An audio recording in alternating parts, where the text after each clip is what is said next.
Finalmente hemos llegado a la definición del tensor de Riemann. Primero vamos a pasar por geodésicas, por la definición formal de geodésicas, y luego vamos a ir al tensor de Riemann. Recordemos que una geodésica esencialmente es una generalización de una línea recta en el espacio euclidiano. Esencialmente la idea de una geodésica es movernos de un punto a otro en la dirección de vectores tangentes paralelos.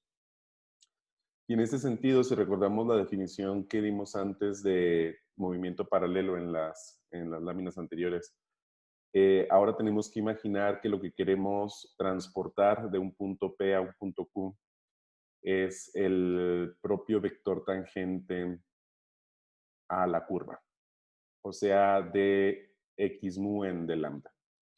Y eso es lo que tenemos en esta ecuación esencialmente. Esencialmente tenemos aquí una segunda derivada del vector de la curva, que es que recordemos que de x mu en de lambda sería el vector tangente. Nos vamos a quedar con la segunda derivada del vector. Y tenemos las componentes de la conexión afín multiplicadas por dos veces el vector tangente, esencialmente con índices alternados. Entonces aquí tenemos eh, la, el índice nu y el índice sigma del vector tangente de modo alternado. Y finalmente hay muchas geodésicas en un espacio. Entonces, del otro lado tenemos una cierta función f de lambda, que puede ser cualquier función, para la que se satisfaga esa ecuación. Y mientras que esa ecuación se satisfaga, la curva x mu va a ser una geodésica. Ahora bien, regresando de nuevo a la idea de transporte paralelo y relacionado con esta idea de la geodésica, imaginemos que queremos transportar un cierto vector de P a Q a través de dos caminos, uno a través de R y otro a través de S.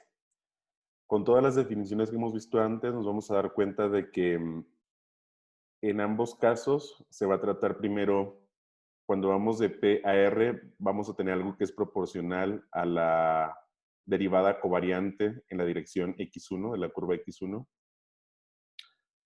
Y cuando vamos de R a Q, vamos a tener algo que es proporcional a la derivada covariante en la dirección x2. Y lo mismo va a ser cuando vayamos de P a S y de S a Q, pero en orden inverso, ¿no? En uno tenemos algo que es proporcional a x1 primero y luego a la derivada de x1 primero y luego a la derivada de x2 enseguida, y al revés. En el otro camino tenemos algo que es proporcional a la derivada de x2 primero y a la derivada de x1 enseguida.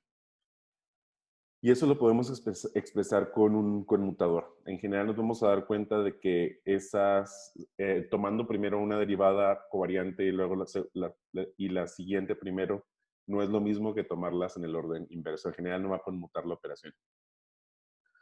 Entonces vamos a tener el conmutador de las derivadas del vector b mu. Vamos a tener del sigma, del tau, el conmutador de esas dos por el vector b mu. Lo cual se puede escribir esencialmente de esta forma también. Se puede escribir como primero tomar la derivada del tau de b mu y luego tomar la derivada del sigma menos lo que resulta de tomar la derivada del sigma de mu y luego la derivada del tau de mu. Si hiciéramos todas esas operaciones, al final nos daríamos cuenta de que vamos a tener un cierto tensor, que es el tensor de Riemann, que es un tensor de cuarto orden aplicado sobre el vector b nu, y una combinación de la conexión afín, de dos conexiones afines antisimétricas. multiplicadas por la derivada covariante del vector BMU. Esta combinación de la conexión afín es en sí mismo un tensor. Ahora mismo no lo vamos a probar, pero se puede probar que esta combinación es un tensor. Y esa combinación se conoce como torsión. En general, en el espacio-tiempo de nuestro universo, pareciera que no existe la torsión, que no hay torsión. Este término se va a cero esencialmente.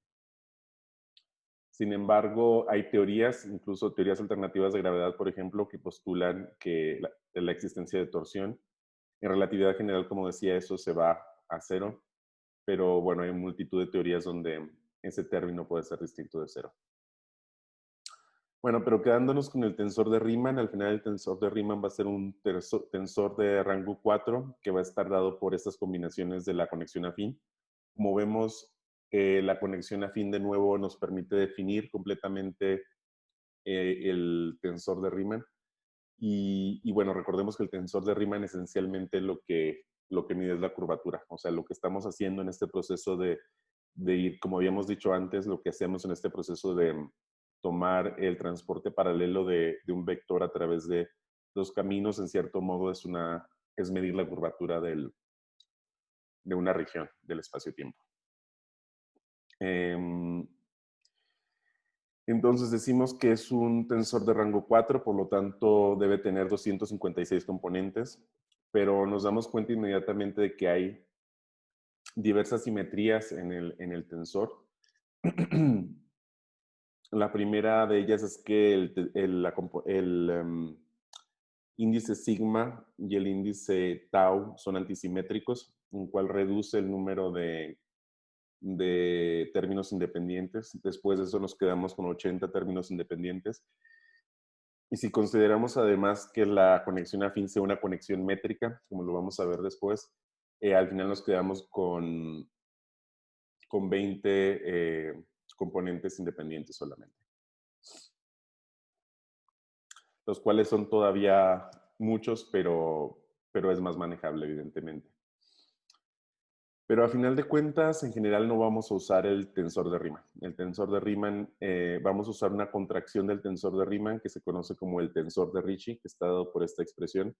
Es una contracción, como vemos, entre el primero y el tercer índice del tensor de Riemann, que está dado de nuevo por esta combinación de la conexión métrica, ya en este caso, bueno, la conexión afín a la conexión métrica en relatividad general. Y es mucho más manejable y sencillo de calcular que el tensor de Riemann. Y bueno, vamos a ver que básicamente uno de los elementos fundamentales de las ecuaciones de campo de Einstein es el tensor de Ricci, que como vemos es una contracción del tensor de Riemann. Pero lo que nos debe quedar de aquí es esencialmente que la idea de que para medir la curvatura de un espacio-tiempo o de una región del espacio-tiempo, lo que tenemos que hacer es esencialmente transporte paralelo a través de dos direcciones diferentes y ver qué tan diferentes son esos resultados después de hacer el transporte paralelo. Y el hacerlo es equivalente esencialmente a hacer una conmutación o tomar el conmutador de derivadas covariantes en las dos direcciones correspondientes al movimiento para un cierto vector o un cierto campo vectorial. Eso nos va a resultar, por un lado, en el tensor de Riemann para un cierto vector y luego del otro lado nos va a dar un término de torsión más un término de torsión que en relatividad general es cero esencialmente. Entonces, ahora vamos a seguir describiendo, lo que vamos a hacer enseguida ya finalmente es describir la métrica. Ya hemos descrito hasta ahora todos los elementos que resultan de la conexión afín. Ahora vamos a proceder a describir la métrica.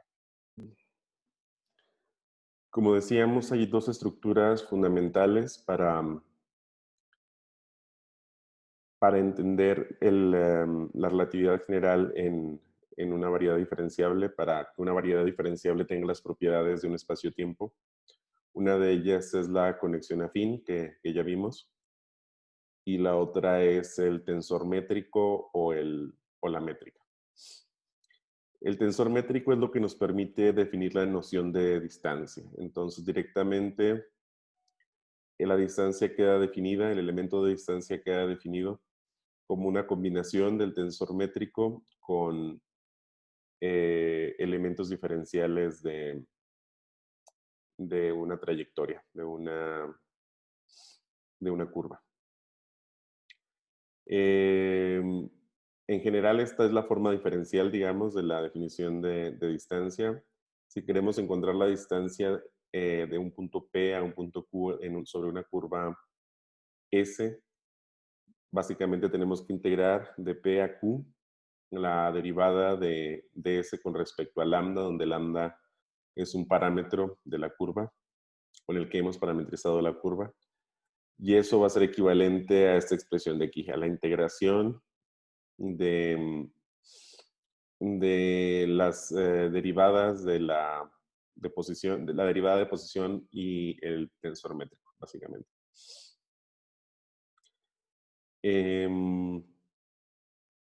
Todo obviamente integrado sobre lambda igualmente, sobre el parámetro. También es el tensor métrico lo que nos permite definir el producto punto entre dos vectores. Aquí, por ejemplo, vemos claramente que para el producto punto del vector u y el vector b, esencialmente tenemos que poner el tensor métrico en medio. Esencialmente el tensor métrico actúa como si se tratara de ese punto en el producto punto.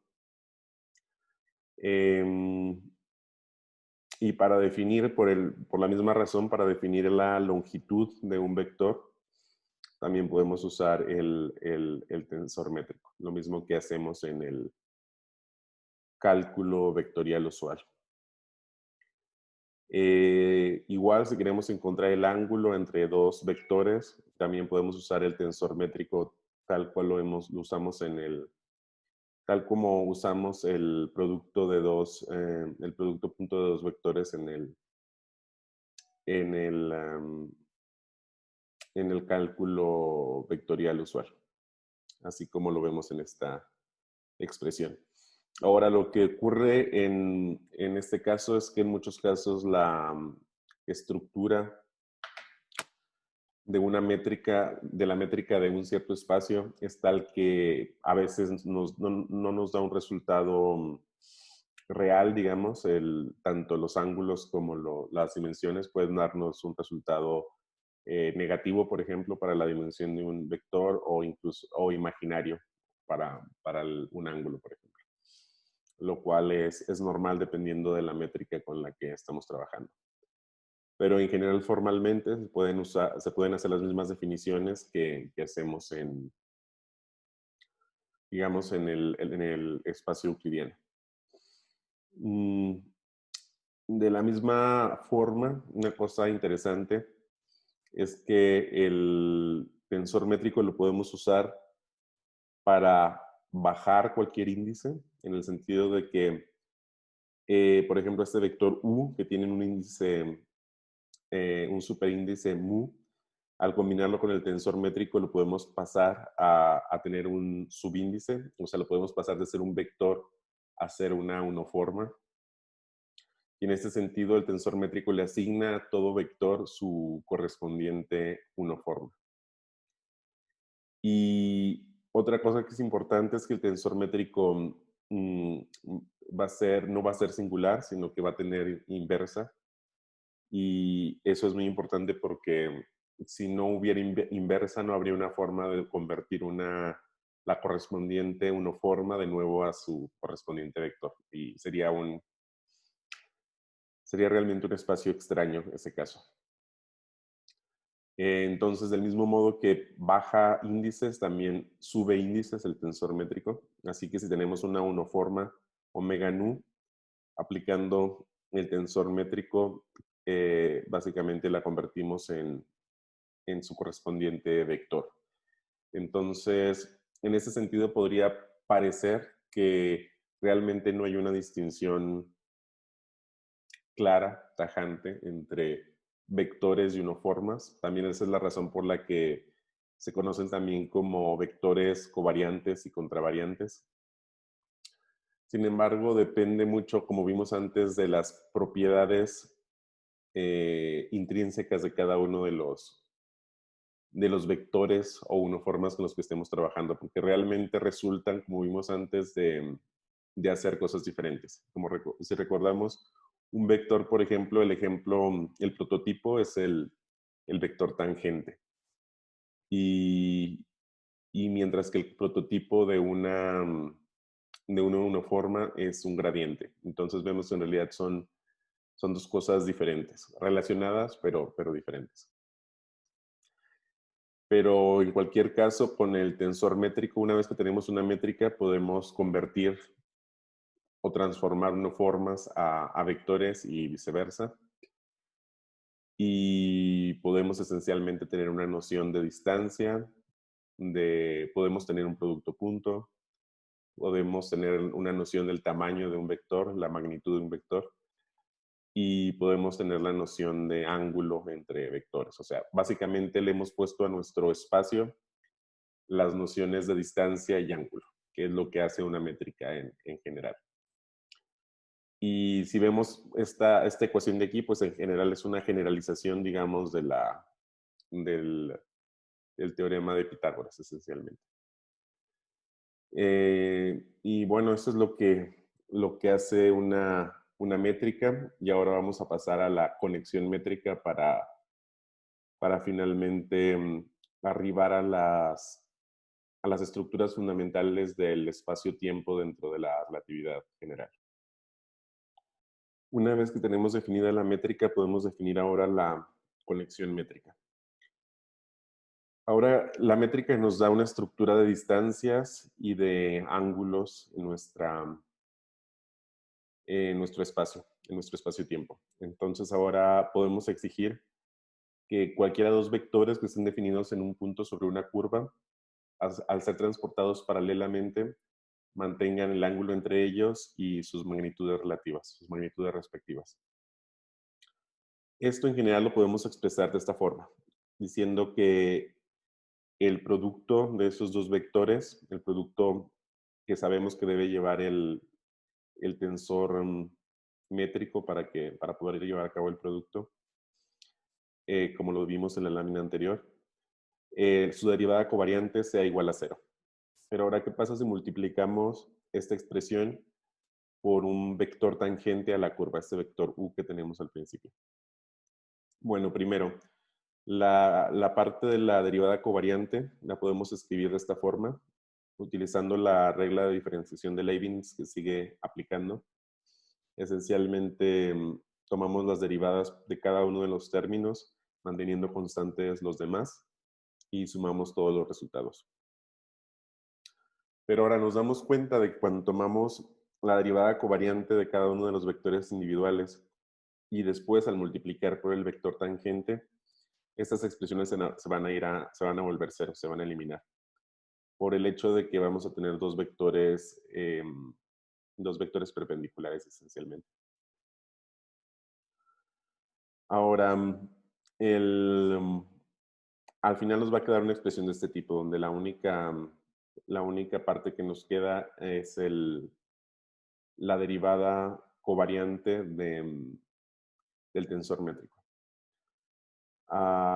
Y como esto debe valer para cualquiera tres vectores v, w, u y u, entonces al final lo que va a resultar es que la derivada covariante del tensor métrico debe ser idénticamente 0. Eso también se llama que la métrica es covariantemente constante. Ahora, si escribimos la definición de la derivada covariante de la métrica, vamos a tener algo como esto, donde tenemos en primer lugar las derivadas parciales señaladas por una coma, y luego tenemos dos componentes dados por la conexión afín, los elementos de la conexión afín correspondientes a los índices covariantes de de la, del tensor métrico, tal como vimos en láminas anteriores. Y ahora, si de modo inteligente hacemos combinaciones de estos subíndices aquí, de esta forma donde tenemos mu nu, sigma nu y sigma mu, podemos construir una expresión de este tipo. Esto es esencialmente una construcción matemática que uno hace para simplificar expresiones. Es, digamos, una de estas construcciones inteligentes que te permiten simplificar. Y ahora tenemos que suponer una cosa más. Tenemos que suponer que la conexión es simétrica en sus índices inferiores. Y como habíamos dicho antes, esto ocurre cuando tenemos una estructura métrica ya del espacio-tiempo. O más bien, bueno, podemos decirlo así, que eso ocurre cuando tenemos una conexión métrica. Entonces, en ese caso, como tenemos aquí los índices justamente inferiores cambiados y con signos negativos en medio, entonces los primeros dos términos se eliminan. Entonces la expresión se simplifica a tener solo esta última parte de la expresión. Y entonces de aquí podemos despejar, por decirlo de algún modo, los valores para la conexión afín. Y los podemos escribir entonces en término de lo que tenemos aquí a la derecha, que es esto de aquí. Y multiplicamos todo esencialmente por la inversa de la conexión métrica, por G lambda sigma, para completar esencialmente los índices que tenemos de este lado. Y bueno, nos queda un medio porque cae una combinación de esencialmente 2. Y al final tenemos esta expresión para para la definición de los elementos de la conexión afín. Entonces hemos construido lo que se conocen como símbolos de Christoffel, en el caso específico de la conexión métrica. En otras palabras, hemos definido la conexión afín en términos de la métrica. Y recordemos que esta conexión métrica también se le conoce como conexión de Levi-Civita, y a sus elementos individuales, dados por un cierto valor para los índices, se le conocen como símbolos de Christoffel también. Y bueno, solo ya para terminar, también, finalmente, ya que tenemos una métrica, podemos definir un escalar para la curvatura. A partir del tensor de Ricci multiplicado por el tensor métrico, con los índices, o por la inversa si queremos del tensor métrico, podemos construir un escalar R que también se conoce como escalar de Ricci, y que nos da una idea del radio de curvatura de una cierta región. Y esencialmente con esto terminamos la descripción de las estructuras puramente geométricas que necesitamos para definir la relatividad general. Ya enseguida vamos a comenzar con las definiciones ya propiamente dichas de la física que involucra la relatividad general.